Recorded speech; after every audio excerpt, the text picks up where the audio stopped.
One day, America handed its most critical piece of infrastructure to its greatest geopolitical rival, a $2.6 billion bridge project, thousands of furious citizens, politicians demanding answers. And then something nobody expected happened. China didn't just finish the job. They finished it a year early, $400 million under budget, and created thousands of American jobs in the process. So why are we still not talking about what this really means? Picture New York City on any given Tuesday morning. It's 7:47 a.m. Somewhere in the Bronx, a construction supervisor checks his watch. Somewhere in Manhattan, a taxi driver merges onto a highway heading north. Neither of them is thinking about the bridge beneath their wheels. They're thinking about getting to work on time. They're thinking about coffee. They're thinking about their day. What they're not thinking about is that they're driving across a 1960s engineering marvel that was quietly falling apart. The Alexander Hamilton Bridge spans the Harlem River, connecting the Bronx directly to Manhattan. On an ordinary day, 300,000 vehicles cross it. Not hundreds, not thousands, 300,000. That's roughly the entire population of New Orleans, traveling across that single span every 24 hours. It's not just a bridge, it's the arterial system keeping New York's circulatory system alive. Without it, the city doesn't just slow down, it stops. But there was a problem that nobody wanted to talk about, at least not in the headlines. When engineers conducted detailed inspections in the early 2010s, what they discovered was sobering. The bridge's concrete was deteriorating. Stress fractures were spreading like spiderwebs through structural beams. The steel was corroding, not in the distant future, right then. The infrastructure that supported 300,000 daily crossings was showing severe signs of distress. A major failure wasn't a question of if anymore. It was a question of when. The math was brutal. New York City needed to rebuild this bridge. But here's where it got complicated. You can't just close the Alexander Hamilton Bridge. It's not some rural overpass where you post a detour sign and send traffic around. This is one of the main arteries connecting two boroughs. Close it, and you create gridlock that cascades through the entire metropolitan area. You're talking about delays that would cost the city millions daily. You're talking about emergency vehicles unable to reach hospitals efficiently. You're talking about a ripple effect that touches thousands of lives. So the real engineering challenge wasn't just rebuilding a bridge. It was performing major surgery on a patient who can't stop moving. Can you rebuild something while it's actively carrying traffic? Can you replace critical structural elements without causing catastrophic failure? Can you work at the speed the city needs while maintaining safety standards? The answer, conventional wisdom said, was no. Not completely, not safely, not without massive disruption. And then there was the money question. Bridge reconstruction in America isn't cheap. Look at the Bay Bridge retrofit in San Francisco. That project started with a $2.4 billion budget. By the time it finished, it had ballooned to $6.2 billion. It ran years behind schedule. Every milestone got pushed back. Every cost estimate got revised upward. American taxpayers watched their money disappear into a project that seemed cursed. So when New York City's Department of Transportation began soliciting bids for the Hamilton Bridge project, they were essentially asking American construction companies this question. Can you rebuild this critical infrastructure while keeping it open, on budget, on schedule, and without major disruptions? Most American firms looked at the parameters and walked away. It was too risky. The timeline was too tight. The constraints were too severe. The engineering required was too complex. But someone was willing to take the gamble. In 2011, the contract was awarded to China State Construction Engineering Corporation, commonly known as CSCEC. The announcement landed like a bomb. Within hours, the backlash was everywhere.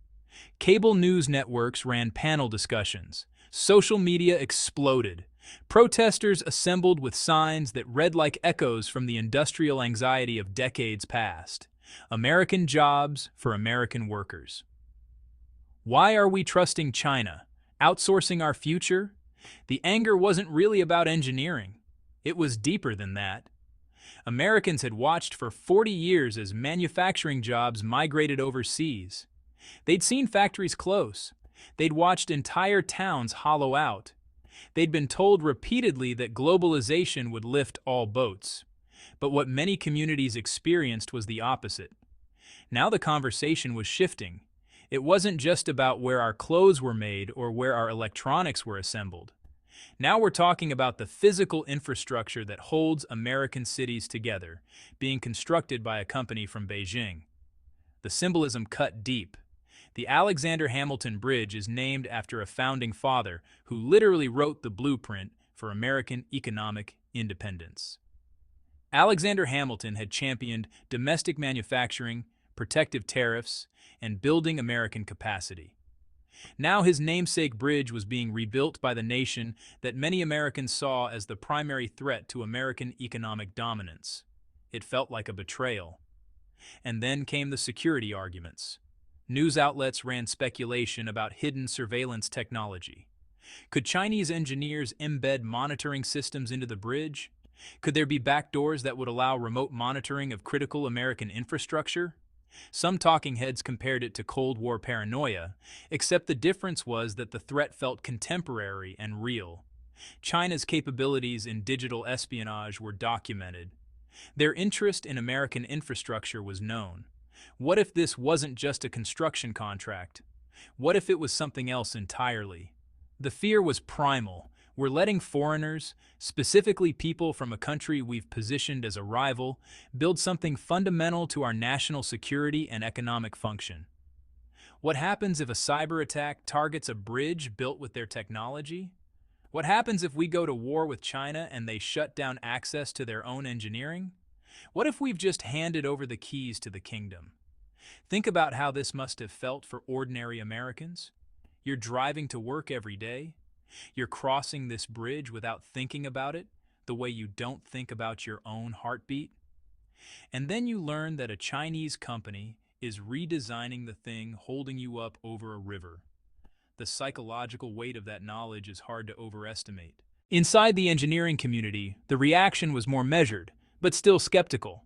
The challenges the CSCC team was taking on were genuinely difficult. The bridge's existing structure had to remain serviceable during the entire reconstruction. They couldn't simply demolish and rebuild. They had to rebuild in sections, while traffic kept flowing. That's not just technically demanding. It requires a completely different approach to project management. Traditional bridge construction works like this: shut everything down, clear the site, demolish what needs demolishing, rebuild from the foundation up, and then reopen. It's inefficient in many ways, but it's straightforward. What CSCC was proposing was something entirely different. They would identify sections of the bridge that could be closed one at a time. They'd redirect traffic through temporary bypasses or onto alternate routes. They'd work on those sections in an aggressive timeline. Then they'd open that section back up and move to the next one. It's like performing open-heart surgery while the patient is running a marathon. Not metaphorically. Literally asking yourself, how do I replace part of this person's heart while they continue exercising? The compressed timeline added another layer of difficulty. CSEC had committed to finishing in roughly 5 years. That might sound like a reasonable time frame, except it's not when you're talking about rebuilding a bridge under a city the size of New York. American skeptics said it couldn't be done. Not to the quality standards America required, not safely, not without something going wrong. What they didn't account for was that CSEC wasn't operating with the same constraints that American companies were working under. When the Chinese engineers arrived on site, they brought something that looked like the future. First, they deployed advanced three-dimensional laser scanning technology that could map every inch of the bridge structure with millimeter precision.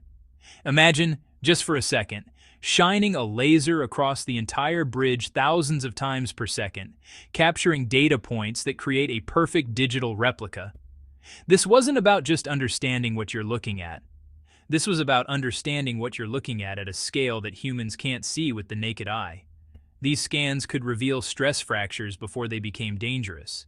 They could identify weak points in the structure that visual inspections would miss. It was like giving the entire bridge a full-body MRI and getting a complete diagnostic report before touching a single piece of infrastructure. Traditional inspections rely on engineers looking at things and knowing what they're looking at. It's experience-based, judgment-based, human-based. This was different, this was data-based, algorithmic, precise. Then came the construction methodology itself. CSCEC adopted an aggressive phased approach. Instead of thinking about the bridge as one monolithic structure, they broke it down into smaller, manageable segments. Each segment could be addressed while other parts of the bridge remained open. They created temporary traffic patterns that kept vehicles moving while they worked. The disruptions weren't eliminated. They were minimized and distributed across the entire project timeline. Think about what that actually meant on the ground. Morning commuters didn't wake up one day to discover their route was closed for the next 2 years. Instead, they experienced minor reroutes and gradual changes. Some inconvenience, sure, but not the kind of chaos that shuts down a city. The most controversial aspect of their approach was the use of prefabricated modules. CSCEC manufactured massive sections of the bridge in China. These weren't small components. These were large structural segments, complete and ready for installation. They were built to precise specifications in controlled factory conditions, then shipped to New York for assembly. Once they arrived on site, the installation process was relatively straightforward. It was like assembling furniture instead of building it from scratch. American critics howled. This was supposed to be American work. These jobs were supposed to go to American workers. Instead, manufacturing had moved to China, reducing the number of construction jobs available in New York.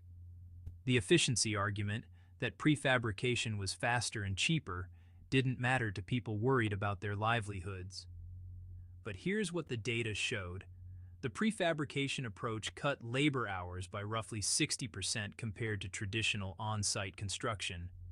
Quality control was better in the factory setting. Precision was superior. Costs were dramatically lower, and yes, some manufacturing jobs went overseas. But the installation jobs, the site work, the logistics, the coordination, that still happened in New York. And then there was the most jaw-dropping aspect of their operation. They worked around the clock. CSSEC maintained 24-hour operations. Crews would rotate through shifts, ensuring that work continued every hour of every day. No waiting for morning shifts. No delays because crews clocked out at 5 p.m. Just constant, relentless forward progress. The conventional wisdom in American construction is that 24-hour operations lead to accidents, burnout, quality issues, and chaos. But what CSSEC demonstrated was that with proper planning, safety protocols, and crew rotation, you could actually maintain high-quality work while maintaining continuous progress. Skeptics waited for the disaster. They were convinced that cutting corners was the only way CSSEC could move so fast. They were certain that safety would be compromised. They were sure that quality would suffer. None of that happened. By 2013, something remarkable had occurred. The Alexander Hamilton Bridge reopened, not just on schedule, but a full year ahead of the projected completion date. And the project came in $400 million under budget. In an industry famous for overruns and delays, this was nearly unthinkable. The media narrative flipped overnight. Headlines that had screamed about betrayal and national security risks suddenly read like redemption stories. Did China just show America how to rebuild infrastructure? Chinese company completes Hamilton Bridge ahead of schedule and under budget. What the Hamilton Bridge teaches us about global competition. The anger didn't completely disappear, but it was joined by something else, grudging respect. And for some people, genuine admiration. What was it about the actual results that changed the conversation? One thing was the economic benefit. The project had created over 2,000 American jobs. Not glamorous jobs, maybe. Not high-paying jobs in some cases, but real employment for real people in New York. And these weren't temporary positions that evaporated when the project finished.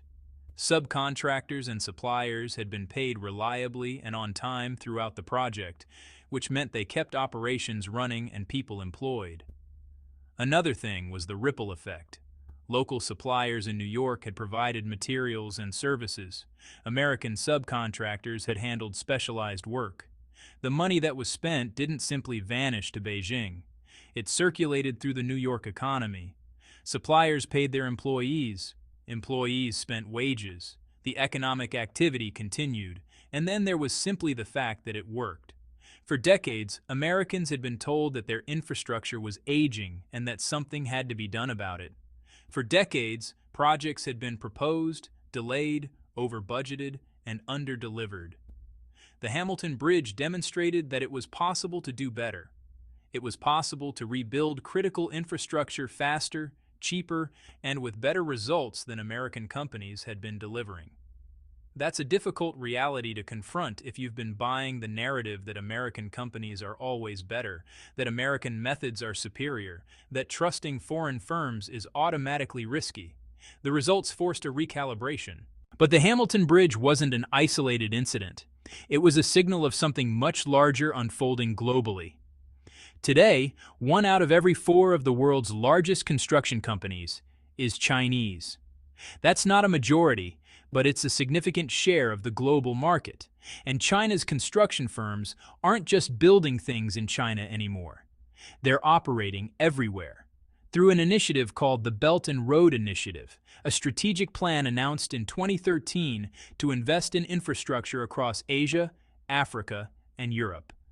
China has become the world's primary infrastructure financier and builder.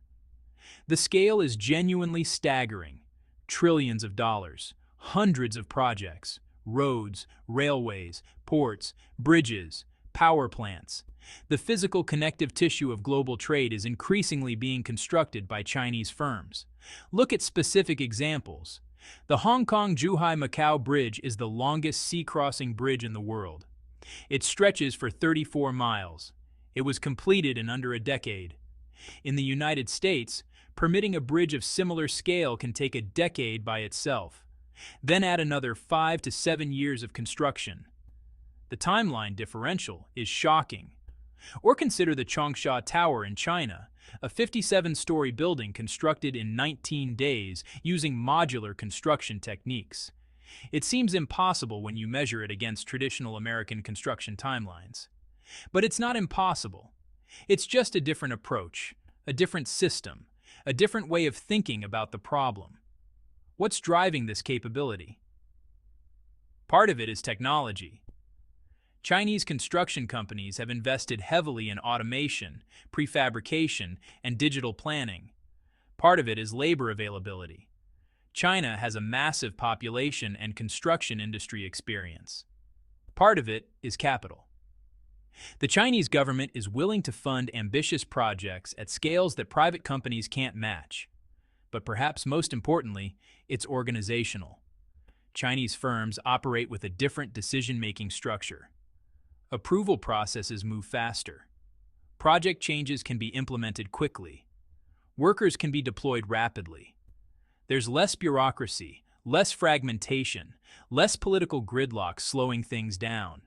In Western countries, infrastructure projects must navigate environmental reviews, community input processes, labor agreements, multiple government approvals, and extensive planning. All of this takes time.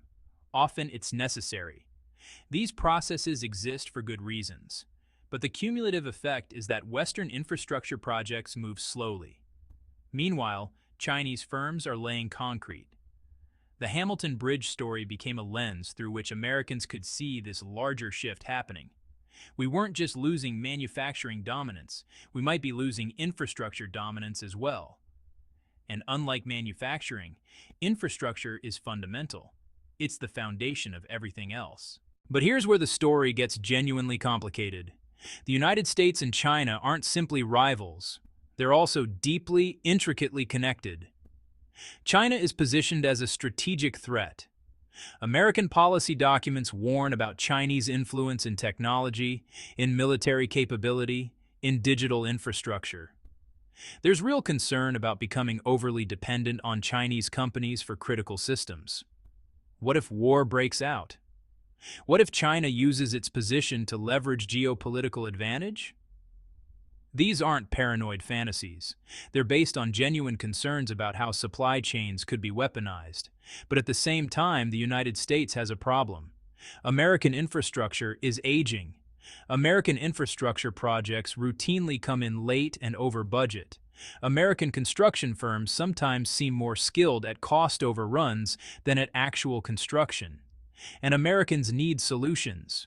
We need bridges rebuilt. We need roads repaired. We need airports modernized. So we're caught in a genuine paradox. The country we don't quite trust is the one that can actually deliver results. The rival is also the solution. What do you do with that? For policymakers, it's a genuine dilemma. Do you accept the geopolitical risk in exchange for actual infrastructure improvements? Do you prioritize national security over practical results? Do you keep American companies busy on projects, even if they cost more and take longer, as a way of maintaining domestic capacity? Or do you go with whoever can do the job best? There's no clean answer. Both options have real costs. And then there's a third option that nobody talks about much. What if America could learn from what China is doing? What if we could take the technological innovations, the prefabrication approaches, the organizational efficiency, and implement them in American projects? What if the Hamilton Bridge wasn't a loss, but a lesson? The Alexander Hamilton Bridge still carries 300,000 vehicles across the Harlem River every single day. For most of the people crossing it, the bridge is invisible. It's infrastructure. It's part of the background of their lives. They don't think about who built it or how it was built. They just use it. But if you know the story, the bridge becomes something else. It becomes a symbol of the world we're living in, a world where the boundary between competition and cooperation has become blurry, a world where the solutions to our problems sometimes come from unexpected places, a world where the countries that challenge us are also the countries that can help us. Alexander Hamilton would probably find the irony profound. He spent his political career arguing for American self-sufficiency and domestic capability. Now, his namesake bridge stands as a monument to global interdependence and the benefits of international collaboration. Does that mean America should outsource all infrastructure to China? No. Obviously not. There are legitimate security concerns. There are legitimate questions about maintaining American capability and capacity. There are legitimate worries about dependency. But it does mean that we should question some of our assumptions. It means we should ask why American companies can't move as fast as Chinese companies. It means we should wonder whether there's something in how Chinese firms are organized and operated that Western companies could learn from. It means we should be honest about where American infrastructure has fallen short and where American companies have overpromised and underdelivered. The Hamilton Bridge also raises questions that don't have easy answers. If a Chinese company can rebuild a bridge better, faster, and cheaper than an American company, should geopolitical considerations override that? Is national pride worth the extra cost to taxpayers? Is maintaining domestic capacity worth the slower timelines and budget overruns? Should infrastructure be treated as something that should always be done domestically, regardless of cost and quality, because of what it represents? These aren't rhetorical questions. These are real questions that democracies have to grapple with, and they don't have perfect solutions. What's clear is that the old assumptions about American superiority in infrastructure development don't hold up anymore. We can't just assume that American companies are better. We can't just assume that domestic work is always the right choice. We have to make decisions based on actual results, actual timelines, actual costs, and actual risk assessment. That's not comfortable, but it's honest. Every bridge you cross tells a story if you know how to read it. The Alexander Hamilton Bridge tells a story about the world we're building together, whether we intended to build it together or not. It tells a story about the limits of nationalism and the possibilities of pragmatism. It tells a story about a world where an American city gets better infrastructure because a Chinese company delivered on its promises. It's a small example of something much larger. It's a bridge, literally and metaphorically, between the old assumption that America should do everything itself and the new reality that the world is more interconnected than that. The next time you cross a bridge, you might not think about its construction, but you're using the result of choices made by people far away, some of whom you'd never voluntarily interact with. That's the modern world. That's what globalization actually looks like when you look beneath the abstraction. The question isn't whether America should partner with geopolitical competitors. The question is whether America can afford not to learn from them. If you want to explore more stories where geopolitics meets real infrastructure, real economics, and real human consequences, subscribe to the channel.